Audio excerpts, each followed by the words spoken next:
Hi and welcome back to the BakeDeco channel. In our last video we showed you how to properly fill and assemble a cake, and today we're going to be showing you the next step, which is how to create a crumb coat.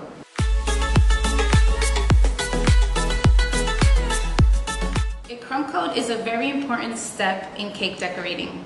It's a thin layer of icing that goes around your cake and it's meant to hold in any crumbs, and this prevents any crumbs from spreading into your top coat. Let's get started. I like to start by adding some of my icing to the top, and now I'm going to use my offset spatula to gently spread this icing around my cake, and then I'm going to bring it down the sides.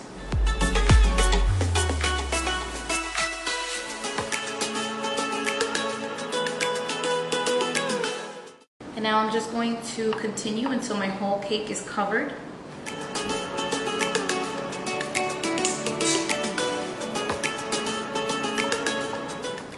And now we're just going to take an icing smoother and we're going to smooth out our crumb coat.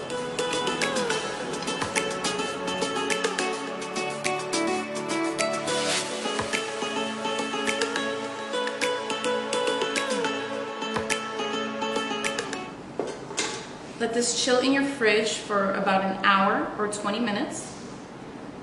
Allow this to chill in your fridge for about 20 minutes or an hour, and then we'll be ready to move on to our top coat.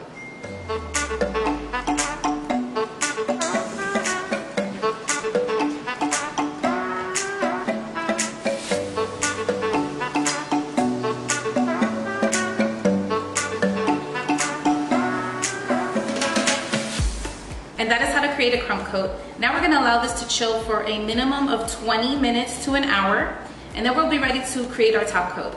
So we want to make sure that our crumbs are secured into our crumb coat.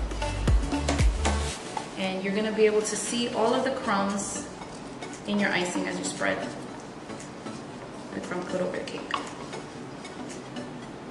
Don't forget to like and subscribe to BakeDeco for more tutorials like this.